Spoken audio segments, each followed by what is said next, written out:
भारत ने आखिरकार एक ऐसा फैसला ले लिया है जिसकी वजह से अब हर वह देश पिसेगा जो चीनी सामान को भारत में डंप करने की कोशिश कर रहा है।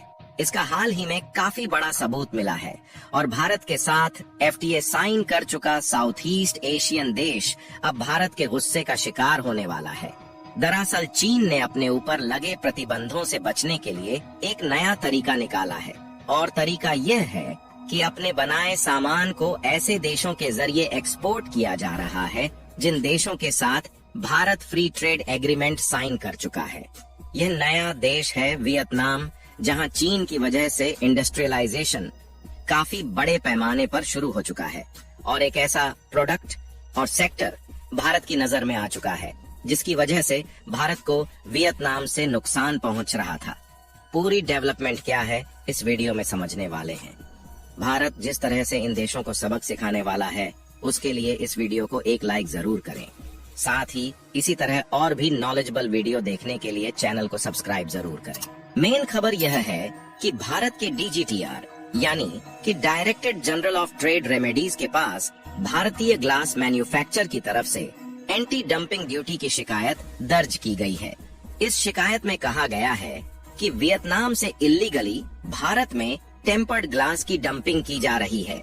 कंपनी का नाम लेते हुए यहाँ यह बताया गया है कि बोरोसेल रिन्यूएबल लिमिटेड की तरफ से ये शिकायत का दर्ज की गई है और इस डंपिंग की वजह से काफी बड़ा नुकसान इस भारतीय कंपनी को उठाना पड़ रहा है।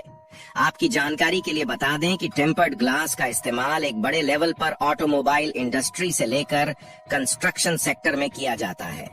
इसके अलावा मोबाइल फोन्स, बुलेट प्रूफ शीशे, हाउस होल्ड आइटम जैसे माइक्रोवेव ओवन और रेफ्रिजरेटर में टेम्पर्ड ग्लास की बहुत बड़ी एप्लीकेशन है। 2022 की एक रिपोर्ट के मुताबिक भारत हर साल $3.5 बिलियन के केवल मोबाइल टेम्पर्ड ग्लास इंपोर्ट करता है और टेम्पर्ड ग्लास की ग्लोबल मार्केट वैल्यू करीबन $46 बिलियन के आसपास है, जिसका करीबन 60% शेयर चीन डोमिनेट करता है। बचे हुए हिस्से पर थाईलैंड, मलेशिया और वियतनाम जैसे देश कब्जा जमाए हुए हैं। अब हो ये रहा है कि कुछ चीनी फैक्ट्रीज वियतनाम के अपने मैन्युफैक्चरिंग बेस से ऐसे टेम्पर्ड ग्लास एक्सपोर्ट करना शुरू कर चुकी है। और ग्लास एक ऐसी चीज है जिसका असल में कंट्री ऑफ ओरिजिन का पता लगा पाना काफी मुश्किल है। इसी वजह से इस प्रोडक्ट की डंपिंग को रोक पाना काफी मुश्किल है। हालांकि बोरोसेल ने अपनी तरफ से छानबीन में कुछ डॉक्यूमेंट्स ढूंढे हैं जिससे प्रूफ हो जाता है कि वियतनाम से डंपिंग के पीछे चीन का काफी बड़ा हाथ है। खैर, इसके अलावा भी भारत की पहली mobile screen manufacturer company setup होने जा रही है। US कार्लिंग INC देश में पहली बार मोबाइल हैंडसेट में लगने वाले गोरिल्ला ग्लास का प्रोडक्शन शुरू करेगी और 934 करोड़ रुपए की लागत से इस यूनिट को तेलंगाना में सेटअप किया जाएगा। अच्छी बात यह है कि प्रोडक्शन यूनिट की वजह से भारत में बने हैंडसेट में इंडिजिनाइजेशन और बढ़ सकेगा। अभी तक भारत में बने हैंडसेट की गोरिल्ला ग्लासेस कार्निंग की चीन बेस्ड यूनिट्स से इंपोर्ट किए जा रहे थे, लेकिन अब आप इस स्क्रीन्स को भारत में बनता हुआ देख पाएंगे। देखिए, इस एंटी डंपिंग ड्यूटी पर अभी तक कार्यवाही शुरू नहीं हुई है और इन्वेस्टिगेशन का शुरू होना अभी बाकी है। कम से कम इस पूरे प्रोसेस में 5 से 6 महीने लग सकते हैं और इस दौरान वियतनाम से डंपिंग चालू रहने वाली है। दिक्कत यह है कि भारतीय मैन्युफैक्चरर्स अपने प्रॉफिट मार्जिन को बढ़ाने के लिए भारतीय इंडस्ट्रीज को नुकसान पहुंचा रहे हैं और इस पर भारतीय सरकार चाहकर भी कंट्रोल नहीं पा सकती। बाकी वियतनाम पर लगे आरोप सिद्ध हो जाते हैं तो फिर वियतनाम को भारत से लिया गया पंगा भारी पड़ सकता है। इसके अलावा दुनिया में सबसे ज्यादा आबादी वाले देश होने का फायदा यह है कि भारत को सबसे बड़े मार्केट होने का खिताब हासिल हो चुका है और चाहे छोटा हो या बड़ा, भारत के मार्केट में कई सारे देश दिलचस्पी दिखा रहे हैं। इस लिस्ट में एक और देश आ चुका है जिसके लिए सबसे बड़ा ट्रेडिंग पार्टनर खुद चीन है। यहाँ साफ तौर पर जाहिर है कि भारत के खिलाफ चीन एक और देश को खड़ा कर रहा है और आज की यह खबर काफी चिंताजनक है। जिस देश की बात हम आपसे कर रहे हैं उस देश ने पहले के मुकाबले भारत को एक्सपोर्ट तो कई गुना बढ़ा दिया है, लेकिन साथ ही भारत से इंपोर्ट को पहले के मुकाबले घटा भी दिया है।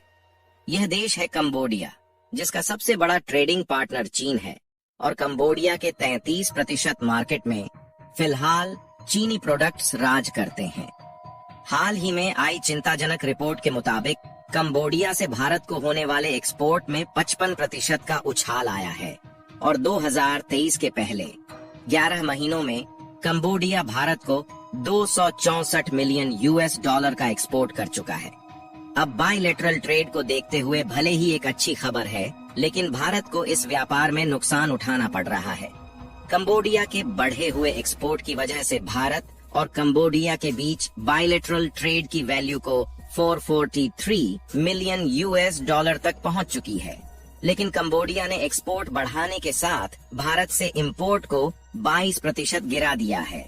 आपको बता दें कि कंबोडिया मेजरली आज भारत को टेक्सटाइल और एग्रीकल्चरल प्रोडक्ट्स एक्सपोर्ट करता है। वहीं भारत से कंबोडिया आज की डेट में मशीनरी, फार्मास्यूटिकल्स, केमिकल्स और रॉ मटेरियल इंपोर्ट करता है। इनफैक्ट कंबोडिया में भारतीय टूरिज्म 126% बढ़ा है और हम भारतीय कंबोडिया के लिए मेजर सोर्स ऑफ इनकम बन चुके हैं। लेकिन साथ ही साथ यह डेटा कुछ काफी खतरनाक फैक्ट के साथ भी आता है। कंबोडिया चीन के लिए एक रॉ मटेरियल्स सप्लायर की तरह काम करता है, जिसमें फैब्रिक, रबर, सी फूड और ऐसी कई सारी चीजें कंबोडिया से चीन को एक्सपोर्ट की जाती है और कंबोडिया चीन से फिनिश गुड्स का इंपोर्ट करता है, जिसमें टेक्सटाइल और गारमेंट जैसे प्रोडक्ट्स और टेक्सटाइल मशीनरी शामिल होती हैं, जिनके लिए खुद भारत काफी बड़ा मार्केट है। लेकिन यहाँ से लगे इंपोर्ट के प्रतिबंधों के चलते चीन दूसरे देशों को अपने गेटवे की तरह इस्तेमाल करता है। अब चीन की वजह से कंबोडिया ने अपने एक्सपोर्ट भारत को बड़ा जरूर दिया है, लेकिन भारत से लगातार कम हो इंपोर्ट को चीन कंबोडिया में रिप्लेस करने लगा है। मतलब एक तरफ से कंबोडिया भारत के साथ एफटीए का इस्तेमाल करके अपने एक्सपोर्ट को बढ़ा रहा है, वहीं दूसरी तरफ भारतीय सामान को चीनी सामान से रिप्लेस करने में लगा हुआ है। कंबोडिया के कुल एक्सपोर्ट में 70% हिस्सा केवल टेक्सटाइल का है। अब बांग्लादेश और वियतनाम की तरह भारतीय बाजार को कंबोडियन टेक्सटाइल से भरा जा रहा है। आज आप किसी भी बड़े मॉल के गारमेंट स्टोर में चले जाइए, आपको 50% से ज्यादा गारमेंट्स पर मेड इन बांग्लादेश या मेड इन वियतनाम देखने को आसानी से मिल जाएगा।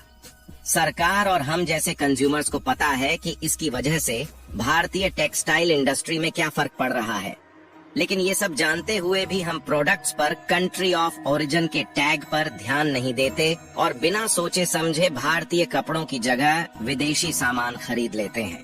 दोस्तों, अगर आप इस वीडियो को देख रहे हैं तो हम आप लोगों की राय जानना चाहेंगे। क्या आज भी आप लोग भारतीय मार्केट में कपड़ा खरीदने समय भारतीय टैग को देखते हैं या फिर विदेशी कपड़ा खरीद लेते हैं? अपनी राय कमेंट में जरूर बताएं। इस वीडियो को एक लाइक जरूर करें और अपने दोस्तों तक इस वीडियो को शेयर करें ताकि उन्हें भी जानकारी मिल सके। इसी तरह और भी नॉलेजेबल वीडियो देखने के लिए अपने भरोसेमंद चैनल को सब्सक्राइब करके बेल नोटिफिकेशन को ऑल पर जरूर रखें।